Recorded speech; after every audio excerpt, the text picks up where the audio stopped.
Good morning, good afternoon, or good evening, everybody. It's great to see you here for this LinkedIn Live session. What we're going to cover today is we're going to talk to a special guest from Nordea, who's going to talk us through their IT transformation journey. So we'll get into the introductions in a minute. But before we get going, I'd like everyone just to, if you can you let us know where you're listening in from or dialed in from for this session? Because we just like to get a sense of where the audience are. And we really want to encourage you also to make this as interactive as we possibly can. So throughout the session, we'll take lots of pauses for questions, and we'll try and answer them live as well. Because this isn't one of our webinars where we're going to be talking for a lot of slides. We really want to make this as interactive as possible. So just really great if you could start messaging us in terms of where you're based right now. That'll give us a good sense of the audience. But we'll get into some introductions. So I'm David Rickard. I'm a partner here at Everest Group. I cover a number of practice areas, including sourcing and vendor management.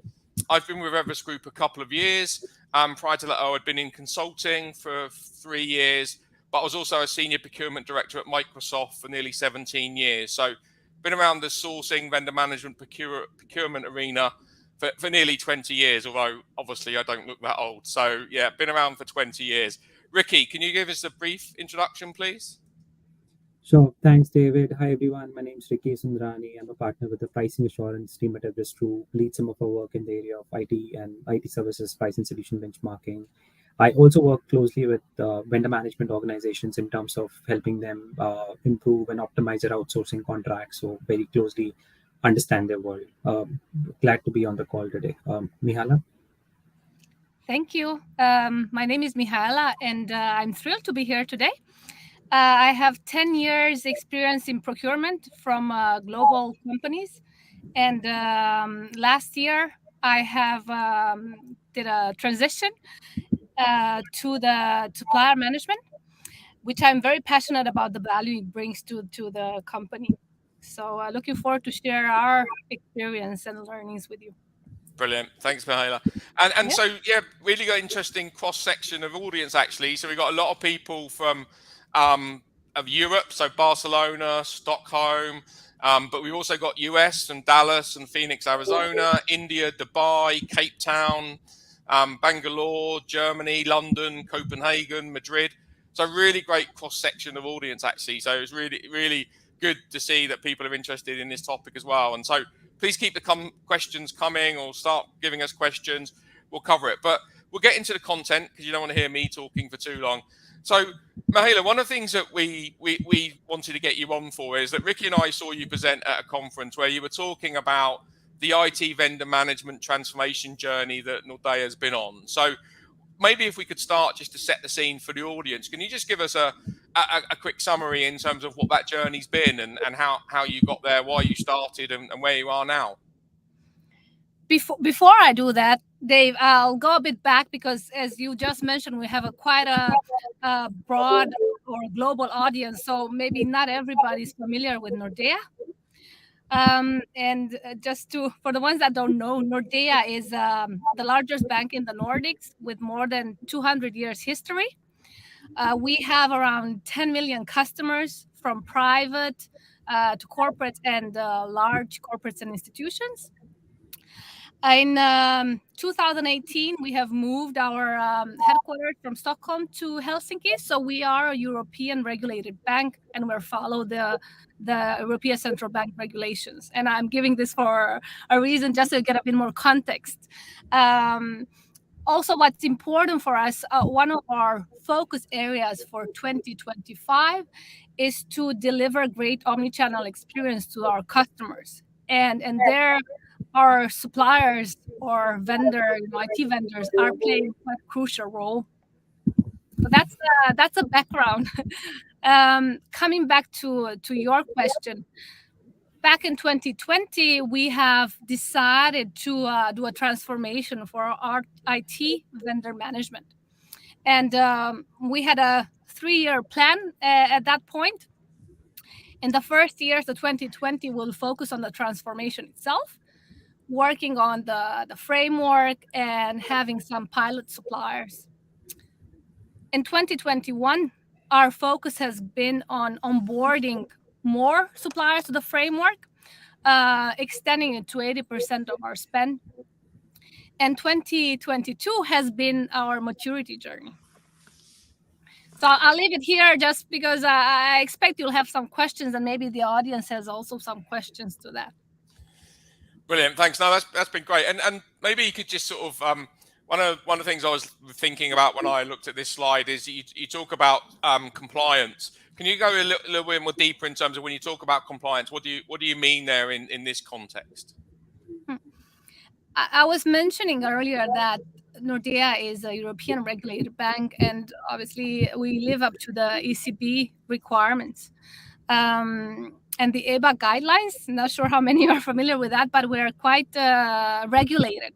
So compliance would be that we live up to these requirements and then to our internal guidelines and standard operating procedures.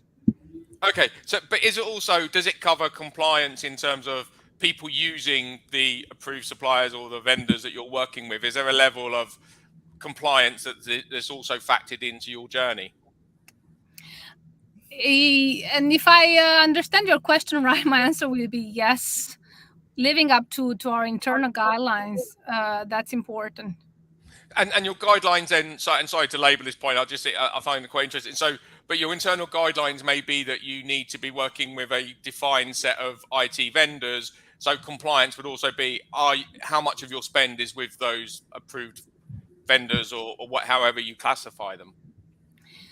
That would be a part of it, I would say, but more precisely when I mean compliance is in terms of what are the specific activities from a vendor management standpoint that we need to perform with those suppliers. So how do we manage the suppliers that we have? That's a more compliance aspect that I'm looking after here.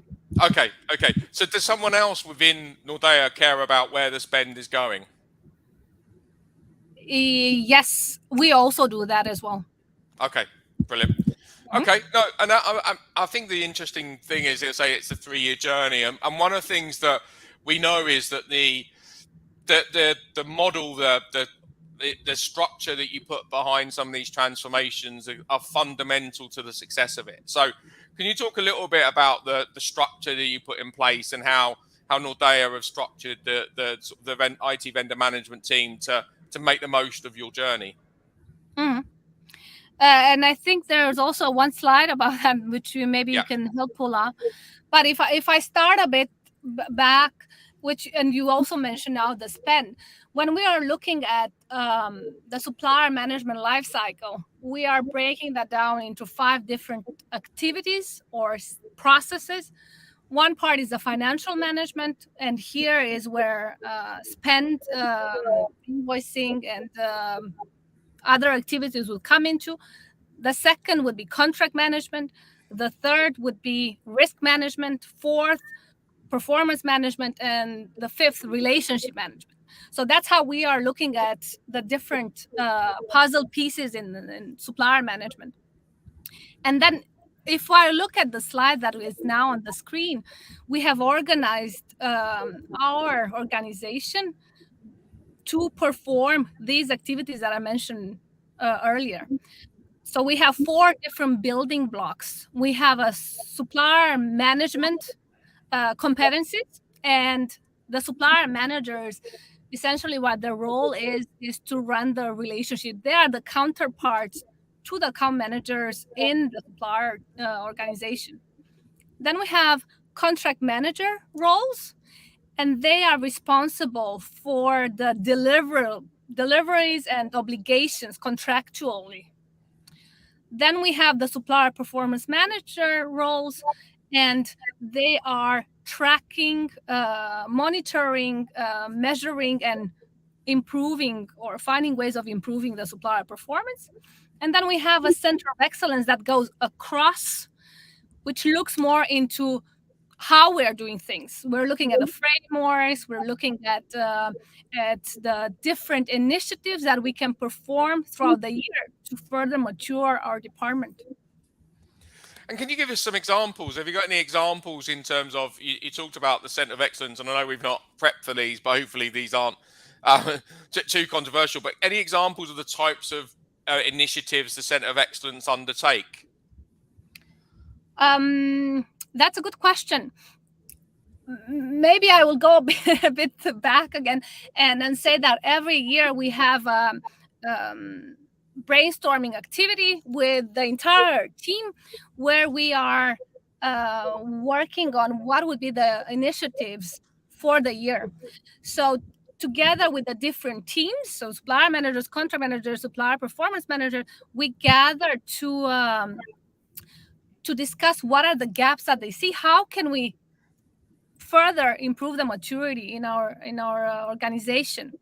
And there's maybe some strategic objectives like continuous learning. How do we are closer to our stakeholders? How do we understand their needs? How can we deliver value to them? It's very broad, but that can be one of them. Or reporting, how do can do better reporting? That can be another one. And most of the time, it's a center of excellence that runs with this umbrella activities that go across the department. Okay, that's great. Ricky, I don't want to monopolize the questions. Have you got any questions you'd like to throw in? I wanted to just go back and step back a bit and just for the audience here as well, to understand what were the key pain points that sort of drove you to this transformation, right? What were some of the key issues that the organization was facing, which they believe that this sort of a journey will help them solve for? Okay. And, maybe you can help me go back on the first slide, because you'll see there are 3 different measurements that we've been tracking. So the first one is the compliance benefits. As I was mentioning, we are a regulated bank. There's the ABAC guidelines that came into force in 2019, and we had to be very strict and implement those guidelines into the way that we are working. So compliance is one part of it. Then the performance and service quality. So our mindset of working with our suppliers to generate the optimal output. And then cost reductions. Nordea in 2019 was maybe not as being as good as is now, where cost has been one of our focus. So cost has been part of the agenda where we could actually make a difference or help out in. Good. And did this sort of a plan work well for some parts of the portfolio, a certain set of suppliers? Were there any sort of learnings from there that you believe that for this particular set of portfolio this worked quite well, but for this it didn't work that well? That's a good question, and now that I'm trying to reflect on it, I think all the different suppliers are unique in their own way, but we're trying to standardize the way that we are working, and we need to understand also the differences. So understanding the other part is quite key. And I'm not sure I'm answering your question, but that's the best answer I can come up with right now. Fair. And sorry, Ricky, I'd love to take the question that we've just had in from Anurag, who's actually an old Everest Group colleague of ours, but we're not limiting questions to people that used to work at Everest Group. So if anyone else has got any questions, please throw them at us. But Anurag has asked, was this effort also aimed at reducing or increasing supplier spend? So it'd be great to get your view on that. It was more into understanding what the cost picture looks like, and it's not necessarily reducing or increasing, not that we're taking actions, but having that picture of what the spend is and ensuring that what we have committed at the beginning of the contract gets realized throughout the life of the contract. That has been the focus. Okay, great. And another question from Shantanu, which I think we get this every time we talk about supplier management or vendor management, which is, how do you measure the value from a supplier? So how do you do it in your own environment? Yeah, that's a good question, Shantanu. And there are different different aspects here. That the hard measures, the SLAs and KPIs with the performance management team is tracking. Then there's the innovation part, and we have tools, automized tools to track the supplier initiatives into innovation initiatives, which we track, and we track also the value that those bring. And in the end, it's also about the collaboration and having a good relationship with them. Yeah, I think it's a really interesting area, because we do lots of presentations that talk about supply relationship management, and I think the two topics we get most questions around is around innovation. So how do you measure innovation, which is very subjective, and innovation means different things to different people, and depending where they are in their life cycle. And then how do you measure value? And again, value is different depending on what you're asking those providers to deliver, where you are in your life cycle, where you are in the relationship. But it's great to always hear and say what's happening out there in the real world. So that's great. So just going back to maybe help set the scene in terms of for the audience as well. When we talk about the center of excellencies, and then we also talk about the other areas of focus, the 4 areas, how many people does this cover? I mean, just to give people a sense of size, how many people are we talking about across the 4 areas? We are around 30 people in our organization. Okay, great. And Jersey, just conscious of, I like to get questions. So there's been also a question around, can you explain the vendor scorecard? So I think you must have mentioned vendor scorecard. So if you just go a little bit more detail. I know we haven't got a slide on it, but just give some sense as to it's what you look for in there. I think that we are looking at different aspects. I didn't mention the scorecard myself. And maybe I'll turn that to you, Dave, because I know you have some really good experience and research into the scorecard. So I'll pass this question to you. Yeah, very, very good. Turn it back to me. I'll find a way to turn it to Ricky very quickly, I think. But I mean, I think scorecards are a constant conversation that we also have around, okay, what's included, what should be included in a vendor scorecard. And I think that, as we know, I mean, things like KPIs and SLA should be there. I think that what I've seen work really well is that people do focus on, okay, what's the important, why have you outsourced, and what you're looking for from your vendors? So is it around driving innovation? Is it compliance? Is it cost reduction? So I think that scorecards are often a common term, but the ones I've seen that work most effectively are the ones that are really aligned to, well, why have we outsourced and picked this vendor, and what are we trying to achieve? So a fairly generic answer, but I don't think there is one scorecard. I've seen quite a few of them out there in my time. I don't think there's one scorecard that actually works better than others, because it all depends on the situation you're in, what you're looking to achieve with the vendors as well.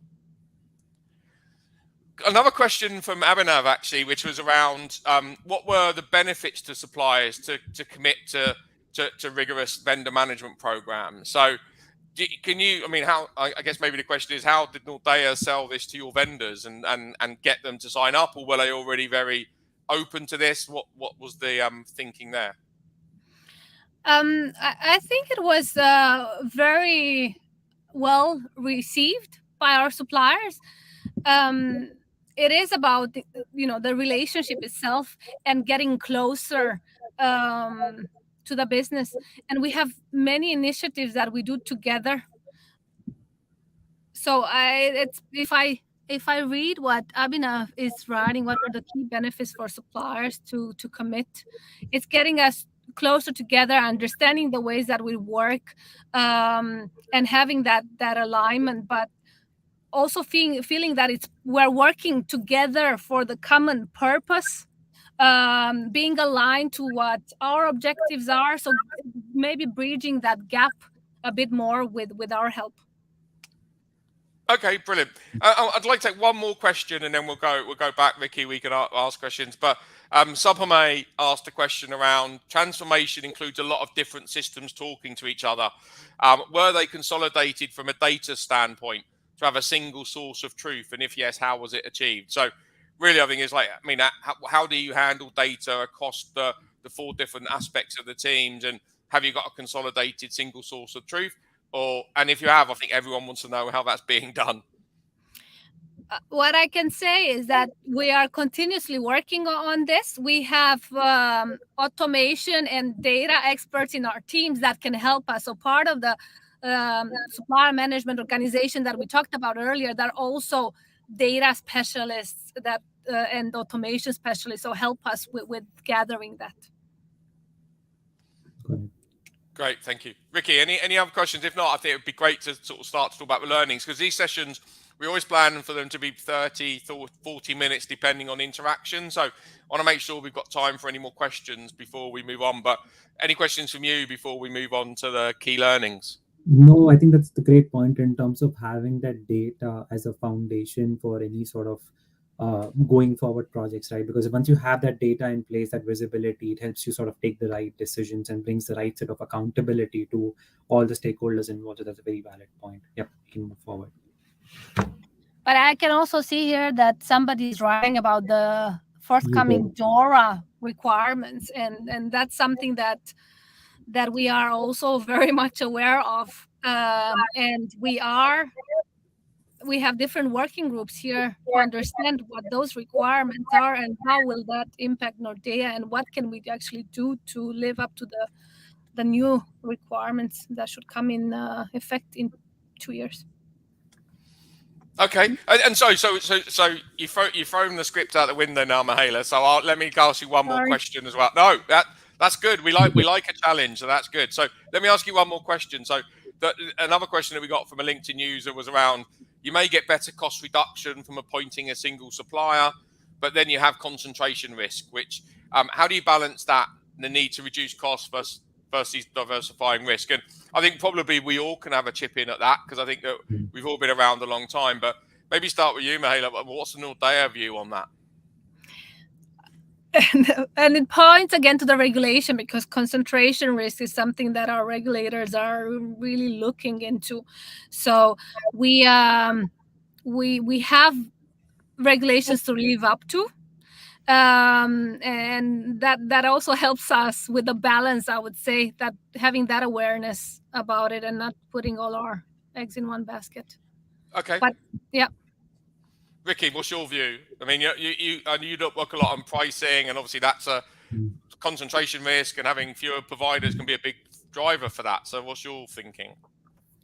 I think different times in the past, we've seen different stances being adopted by different enterprises. For example, I think we've done some recent research where where enterprises have expressed the need that cost and price reduction is going to be top of the agenda for this year, right? Because of different reasons. So back in 2021, 2022, when there was a surge in talent shortage in the market, we saw a lot of enterprises trying to diversify by having more smaller tier 2 niche vendors into their portfolio, which will give them access to the right set of talent which they otherwise wouldn't be able to access.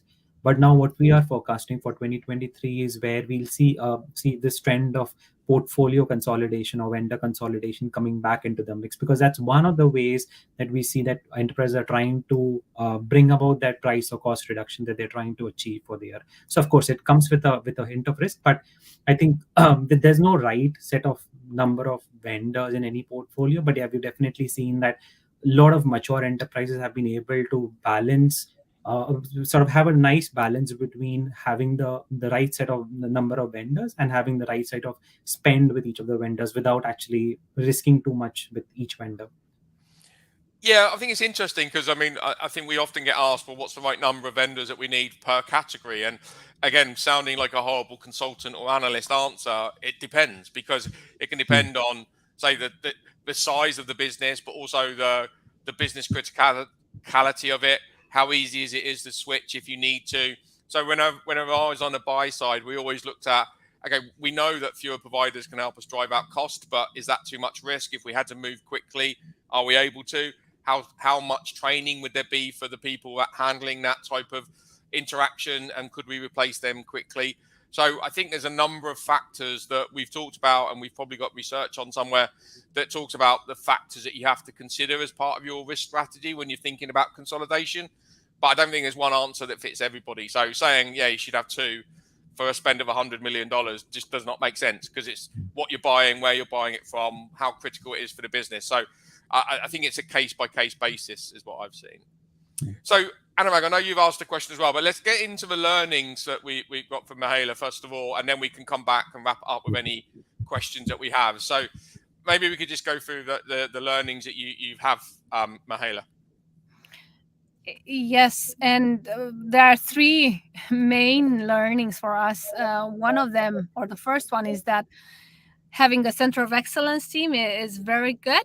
We were talking about earlier of the initiatives, and the center of excellence take also Dora, right? So that's a team that actually is driving the initiatives or the activities on the framework and on how do we mature. Then the second is that it's all about people. I mean, supplier management for me it has to deal or to be a lot with relationship management. So it is about people. And the third one is the communication. And you'd be surprised. I still sometimes take it for granted myself, but communication is key. All the ways, upwards, downwards, sideways. So it's very important that we communicate our value, how we can help, and also be curious of what others think and hear their side of the story. Brilliant. And actually, we were chatting beforehand, and this may be a controversial question, but I know you're okay to give me your view, which is historically, when I've worked in these type of areas, roles in a centre of excellence can often be seen as a bit of a risky place to go, because when times are tough or organisations have to look to downsize, sometimes centre of excellence are the easy place to go because it isn't an immediate operational impact, although it will have a mid to long term impact definitely. It can be quite a short-sighted view. What's the view from Nordea in terms of the centre of excellence? Is that a concern you have, or is it something that you know is key to the business and therefore would be seen in the same light as any other part of the organisation? I very much think that the center of excellence is playing a key role. And I'm saying that because in our daily work, we tend to be so much involved in what we're doing that we cannot really see the next steps. And that is what the center of excellence is doing, paving that way of where do we go next? How can we do it better? And I think that's so important in an organization like Nordea, but in all other organizations. So I'm very much for the center of excellence.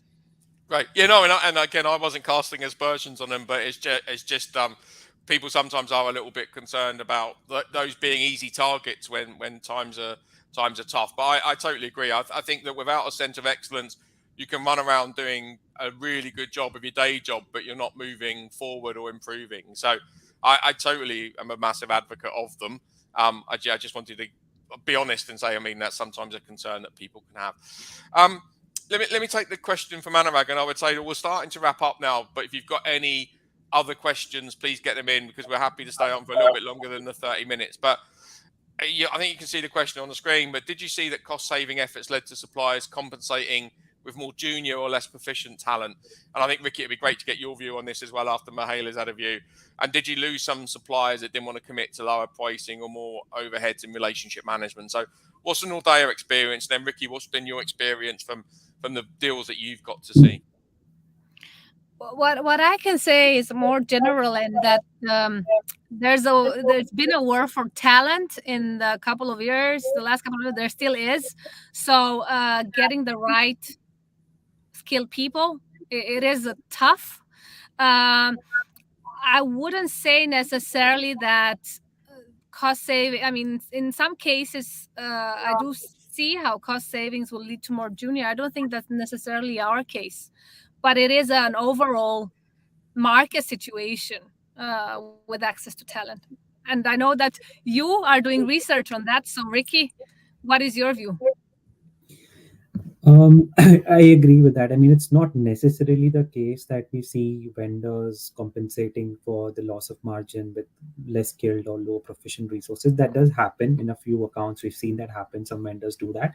But that's true. That it's not necessarily the case. I think the key is to sort of have that transparent open channel of communication with your partner or your sub vendor in the case of what are the difficulties they are facing, what's your margin profile, are you suffering, are you sort of, because ultimately if you think about it, it's a two-way partnership, right? It is not it's always a give and take, right? So and I'm glad to be part of some discussions and conversations where even buyers treat their suppliers as partners, right? They realize that this is a business that they need to sustain it profitably, and they need to for that to run profitably, they need to make profit and make run the business in a nice way, right? So I mean these sort of engagement, these sort of relationships actually make these sort of relationships are the one which actually last longer, right? This is where you sort of start seeing more value as a partner and not just a supplier or a vendor. So yeah, there are, I mean, not just proficient or low talent resources, but we've seen that there are other levers that some vendors adopt. For example,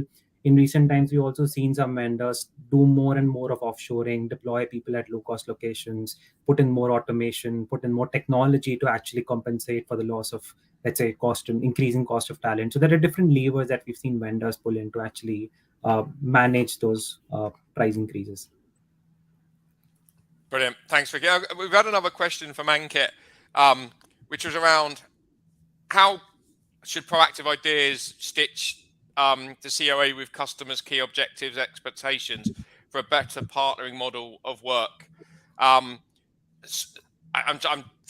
I'm honest, I'm trying to obviously pitch together the question now, but I think it's around how do we stitch together the COE with what the customers are expecting? Because so my take on that question, and I may be wrong, and Ankit, please chat back if I've got this wrong, but which is like, if the COE have got one agenda, how do you tie that back to your customers' key objectives? And so maybe it's like, how do we make sure the COE are aligned with the business?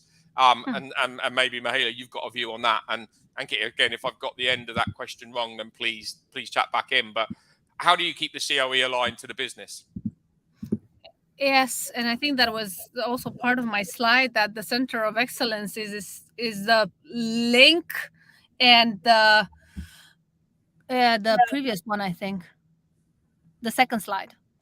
Yeah, aligning with internal and external stakeholders. So that is the big part of what the center of excellence is doing, and understanding the needs of the customer, or their objectives, their concern, their challenges. That's how it comes into place, because understanding that, it can also help out in designing our journey. I hope I answered that question. I also had a bit of trouble understanding myself. So hope I can give us a heads up or down, depending on whether it covers or not. Yeah, and that's one of the limitations of obviously chatting, is people are sort of typing fast, and sometimes it isn't as easy as talking to people. But yeah, Ankit, if there's anything that you want to sort of add to that, then please let us know. So I mean, if there's no other questions, I think it's been a great conversation today, and thank you, Mahela, for agreeing to do this. We always want to make sure, from an Everest Group perspective, that we're not just sharing our content, but we're actually getting to hear from industry practitioners who are out there doing it. And we work closely with a lot of people that are doing it in the industry. So we want to make sure that we're able to share that. So we're available. I mean, there's contact details available. We have got a pricing assurance. Ricky, I think you're going to mention that we've got a pricing assurance webinar coming up. I don't know if you want to just quickly give a quick overview of that. Yeah, sure. I think we have a very interesting theme that we're exploring in the oncoming webinar. Is really around, in terms of that, as we spoke about, that most buyers or most enterprise organizations have been given a mandate to cut costs or reduce their costs, right? So we're trying to explore what are the different avenues that they potentially have to realize those targets. It could be hardware, software, services. So we're going to explore all of that, and what are some of those different themes that enterprises can actually use to achieve those objectives. So we're exploring these themes in the upcoming webinar on on Feb 14th. Brilliant. Thank you. February 14th, very romantic. So for those of us who celebrate Valentine's Day, it'll be a very romantic session that we can join in and listen to some pricing. So thank you very much for your time, everybody. Especially thank you to Mahela for joining us and sharing the Nordea journey.